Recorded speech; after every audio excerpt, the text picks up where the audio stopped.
Entah apa yang ada di benaknya, pria yang mengendarai sepeda motor ini tiba-tiba merusak lampu tanda tulisan taman di Jalan Galunggung, Kota Malang, Jawa Timur. Pelaku juga sempat mengancam pengguna jalan untuk tidak mendekatinya. Tak puas dengan tindakannya, pelaku juga mencabut papan rambu lalu lintas dan kembali merusak lampu tanda tulisan taman di Ijen Boulevard dan Taman Raya Langsep. Saat hendak ditangkap, pelaku sempat melawan dan bahkan melukai seorang polwan.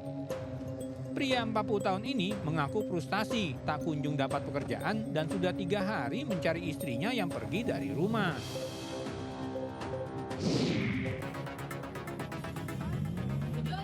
Sementara 3 orang yang berboncengan satu motor diduga preman ini mengejar pengendara mobil di Jalan Raya Hankam, Jatiwarna, Bekasi, Jawa Barat. Mereka juga menggedor kaca kendaraan dan meminta pengendara mobil berhenti, namun tidak ditanggapi. Aksi premanisme yang dilakukan di siang bolong dan keramaian lalu lintas ini direkam penumpang mobil.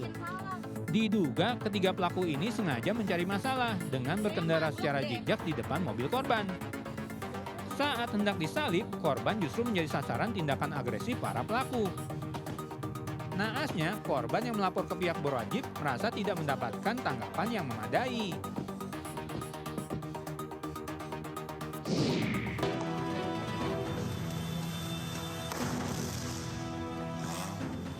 Di lokasi berbeda, 2 kelompok pemuda terlibat aksi tawuran di Jalan Hertasning Baru, Kota Makassar, Sulawesi Selatan. Kedua kubu saling serang menggunakan petasan saat perayaan malam tahun baru. Aksi tawuran ini membuat sejumlah pengendara motor memilih memutar arah, menghindari hal yang tidak diinginkan. Warga di sekitar lokasi juga resah karena penggunaan petasan yang tidak semestinya bisa menimbulkan resiko kebakaran.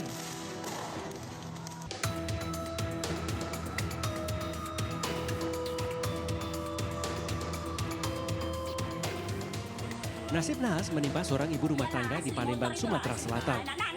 Sang wanita menjadi korban penjamretan di Jalan Kimarogan, Kecamatan Kertapati. Dalam rekaman CCTV, korban yang mengendarai sepeda listrik dipepet seorang pemotor pria yang kemudian merampas kalung emas yang dikenakan. Korban sempat berteriak minta tolong, namun pelaku kabur tancap gas dengan motornya. Usai kejadian, korban selanjutnya melaporkan aksi kejahatan jalanan yang menimpa dirinya. Aparat Polsek Kertapati yang tiba di lokasi pun langsung menggelar olah tempat kejadian perkara. Motor. Bawa sepeda listrik, Mas. Terus? Ini nak beli nasi kan ke sana. Terus? Ya, tahu tiba-tiba dia narik ke rambut langsung narik ke kalung aku.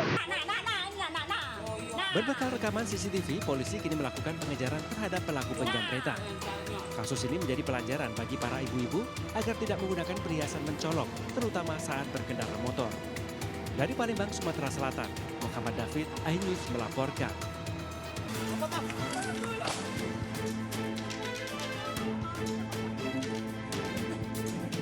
Seorang kurir narkoba tak berkutik saat disergap tim gabungan dari Polsek Siak, Polsek Meranti, dan Bea Cukai Pekanbaru di dalam mobil. Selanjutnya, aparat bergerak ke salah satu warung makan di Jalan Hang Tuah, Kampung Rempah, Kabupaten Siak, Riau, untuk meringkus rekan pelaku. Dari penangkapan 2 kurir barang terlarang tersebut, polisi mengamankan narkoba jenis sabu dengan berat mencapai 2,6 kg. Terbongkaran jaringan peredaran narkoba di Kabupaten Siak berkat strategi penyamaran sebagai pembeli. Target yang menghubungi tim untuk melakukan transaksi berhasil diringkus saat akan menjual sabu kepada polisi yang menyamar. 2 tersangka berinisial S dan H kemudian dibawa ke Mapolres Siak untuk menjalani penyelidikan. Kepada polisi, keduanya mengaku sabu diperoleh dari seorang berinisial D yang kini masuk daftar pencarian orang. Nah, dia pun telah mengaku melakukan pekerjaan ini sebanyak 2 kali dan yang sebelumnya belum katanya tidak dibayar, tapi kalau kami cek memang sudah dibayar dan yang ini upahnya sekitar 10 juta yang sudah dibayar baru 2 juta. Nah, maksudnya tadi kalau seandainya ketemu sama kami dia menerima uangnya dan uang itulah nanti diambilnya dan diserahkannya sama orang yang menyuruhnya inisial D tadi. Sejumlah barang bukti narkoba kemudian dimusnahkan dengan cara direbus dan kemudian dicampur pembersih lantai. Sementara itu, atas perbuatannya, kedua tersangka terancam pidana minimal 20 tahun penjara.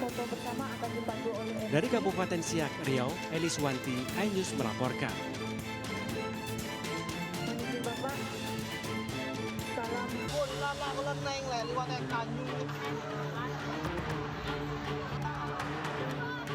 Momen perayaan libur tahun baru 2025 diwarnai petaka.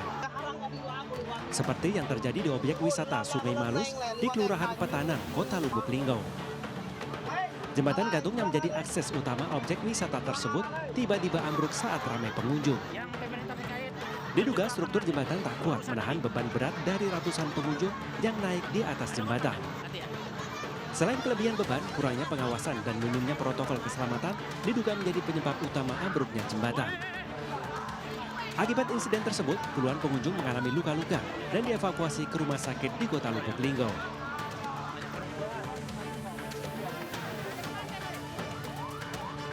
Usai kejadian, aparat Polres Lubuk Linggau melakukan olah TKP dan meminta keterangan sejumlah saksi, termasuk memasang garis polisi.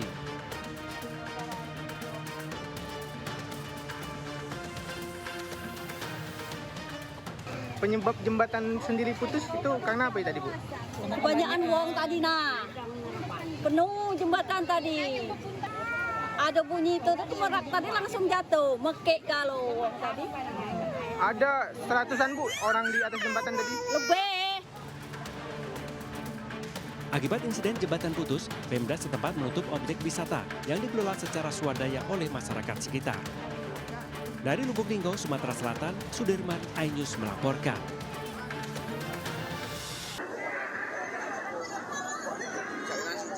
Detik-detik malam pergantian tahun di Bandar Lampung diwarnai insiden robohnya lantai 2 kafe di kawasan wisata Puncak Gunung Balau.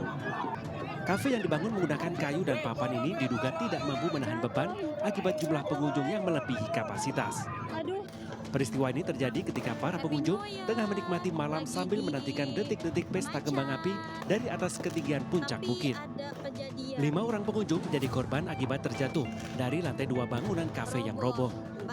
2 diantaranya terpaksa harus menjalani perawatan serius di rumah sakit. Pengelola lokasi wisata diminta untuk memperhatikan standar keamanan dan kapasitas bangunan guna mencegah kejadian serupa di masa mendatang. Sementara aparat kepolisian dari Polsek Sukarame sedang menyelidiki penyebab terjadinya insiden runtuhnya lantai bangunan kafe. Nah setelah mau jam pergantian tahun yang belakang ini lari ke depan semua sambil lompat-lompat. Ada sekitar berapa orang tuh Bang? 90 orang. Jadi yang dari sini pindah ke sana? Terjadilah ambruk. Tapi kalau anak-anak itu nggak pindah, duduk manis, duduk santai, nikmatin apa adanya, nggak mungkin ambruk. Akibat insiden tersebut, polisi menutup sementara lokasi wisata untuk kepentingan penyelidikan. Dari Bandar Lampung, Andreas Afandi, iNews melaporkan. Baru saja ini, besar banget. Oh, listrik ya, listrik.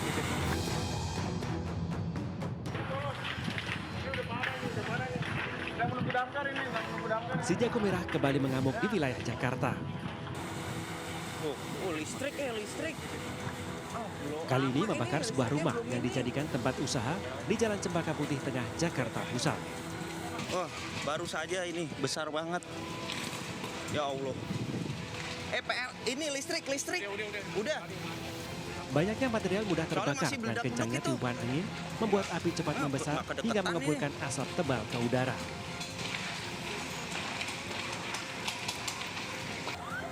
Petugas damkar dari Dinas Jakarta Pusat yang tiba di lokasi usai mendapat laporan langsung berupaya melakukan pemadaman. Meski sempat membesar, api akhirnya berhasil dipadamkan 1 jam kemudian setelah 19 unit damkar diterjunkan. Api pertama kali terlihat dari kios fotokopi yang tutup karena ditinggal pulang kampung libur tahun baru. Sumber api diduga disebabkan korsleting listrik dari kios tersebut. Kita lihat bahwa ada satu bangunan yang terbakar dengan korbannya nihil. Ya, yang tinggal di sini ada 1 kakak dan 5 jiwa. Ya, satu bangunan di sekat 3 ya ada mie celor, kue dan juga fotokopi. Sementara itu, akibat kebakaran, kerugian ditaksir mencapai ratusan juta rupiah. Dari Jakarta, Radi Sanjaya, iNews melaporkan.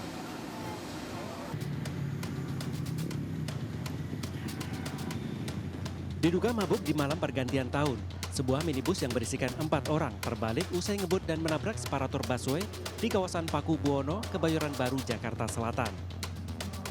Hal ini terlihat dari banyaknya sisa botol yang berserakan di jalan saat mobil terbalik. Petugas Laka Lantas Polres Metro Jakarta Selatan yang tiba di lokasi langsung mengevakuasi kendaraan ke posisi semula. Menurut saksi, mobil minibus tersebut langsung tancap gas usai belanja dari warung kelontong.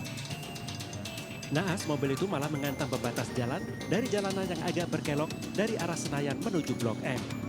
Gimana Bang? Tuh dari situ, dari warung dia lagi beli rokok. Beli rokok, rambutnya kayak seperti Belanda itu, kayak bule-bule itu. Langsung gigi 1 apa gigi 2 langsung dikencengin. Berarti dia WNA atau gimana? Ya, Ada berapa orang tadi Bang? tadi ada 4 orang. Sementara 4 orang dalam mobil termasuk sopir telah dibawa ke rumah sakit terdekat untuk penanganan medis. Dari Jakarta, Helmi Sajangbati, iNews melaporkan.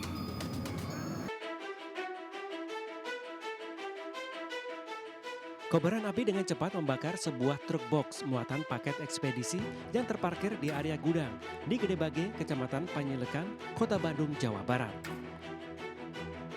Sejumlah karyawan yang berada di lokasi berusaha memadamkan api dengan alat pemadam api ringan papar.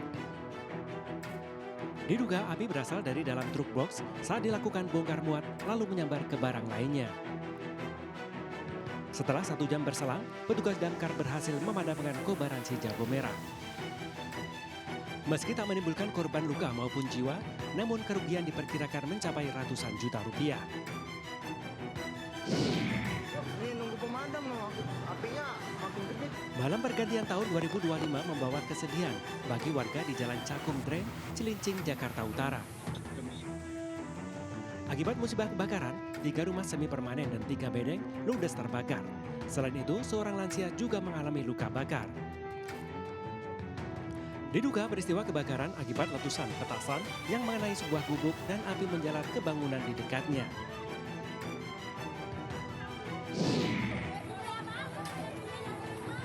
Kebakaran juga terjadi di Biringkanaya, Makassar, Sulawesi Selatan. Seorang wanita pemilik tempat usaha nekat mendekati kobaran api untuk dipadamkan, namun dihalau sejumlah warga. Meski tidak menimbulkan korban, namun kebakaran ini menyebabkan 2 ruko ludes terbakar. Api cepat membesar akibat banyaknya bahan mudah terbakar di dalam ruko. Sementara warga dikejutkan dengan kabel melintang di jalan yang mengganggu pengguna jalan di Jalan Raya Sawangan, Depok, Jawa Barat. Kondisi kabel yang berserakan dan menjuntai ke jalan membuat pengguna jalan harus berhati-hati saat melintas di lokasi.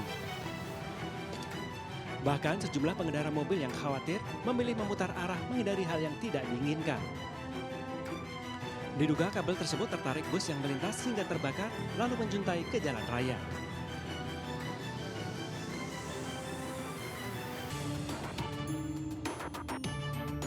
Sidang etik pemerasan penonton DWP dengan terperiksa Direktur Narkoba Polda Metro Jaya, Kombes Donald Simanjuntak telah selesai dilaksanakan. Sidang yang dimulai sejak Selasa siang hingga Rabu 1 Januari ini memutuskan Direktur Narkoba Polda Metro Jaya, Kombes Donald Simanjuntak diberhentikan dengan tidak hormat. Selain Dir Narkoba, 1 Kepala Unit Subdit Polda juga diputuskan diberhentikan dengan tidak hormat. Sedangkan salah seorang kepala subdirektorat atau kasubdit masih diskor menunggu sidang lanjutan hari Kamis esok. Kompolnas menghargai upaya pemeriksaan dan proses hukum peristiwa yang cukup memalukan dan menjadi pembelajaran semua pihak agar tidak terulang kembali. Ya, sidang etik kemarin berjalan mulai dari jam 11 tanggal 31 Desember sampai tanggal 1 Januari hampir jam 4 pagi. Ya, dengan sidang untuk Direktur Narkoba, untuk Kasubdit sama untuk Kanit. Direktur sama Kadinnya sudah diputus PDDH dan mereka mengajukan banding. Ya, untuk Kasubdit masih diskors. Dari Jakarta, Tim Liputan iNews melaporkan.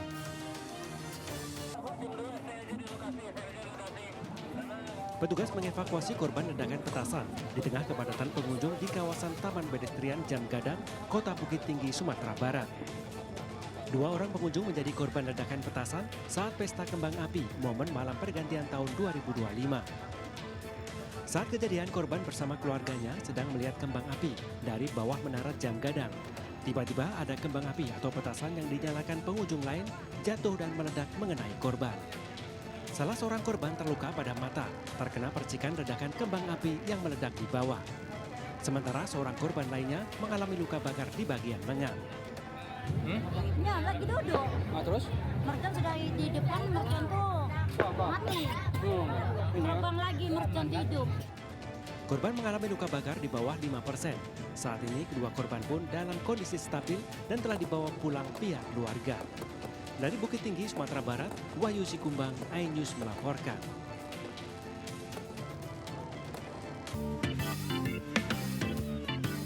Keindahan malam tahun baru di Pantai Kuta Bali juga terekam indah dengan kilauan ribuan kembang api di angkasa. Sayangnya, keindahan satu malam ini menyisakan deretan sampah yang terserak di tepi pantai. Beruntung sejumlah warga dan petugas langsung bergerak di pagi hari membersihkan sisa setiap perayaan malam tahun baru agar tidak mengganggu kenyamanan wisatawan.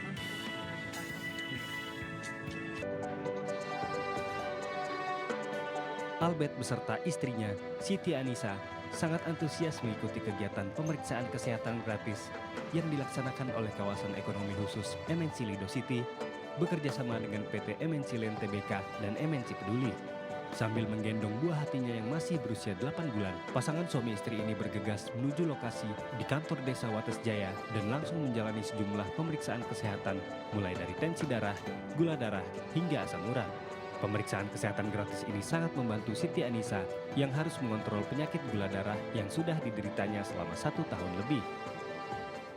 Ya alhamdulillah, tapi kurang ini apa namanya, agak sedihnya gitu. Jadi kan kendala istri kan gulanya tinggi, terus matanya tuh kena katarak gitu.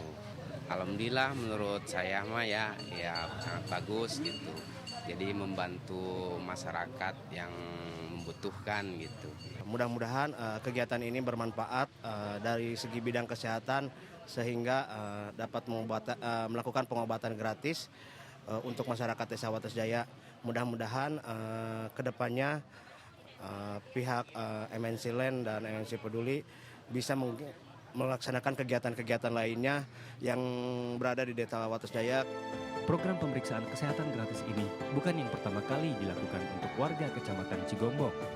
Bersama PT MNC Land Tbk dan MNC Peduli, KEK MNC Lido City konsisten melaksanakan tanggung jawab sosial dan lingkungan, mulai dari kegiatan sosial, ekonomi, maupun lingkungan yang diharapkan dapat berdampak positif untuk masyarakat di sekitar KEK MNC Lido City. Dari Jawa Barat, Naura Syafika, Laksana iNews melaporkan.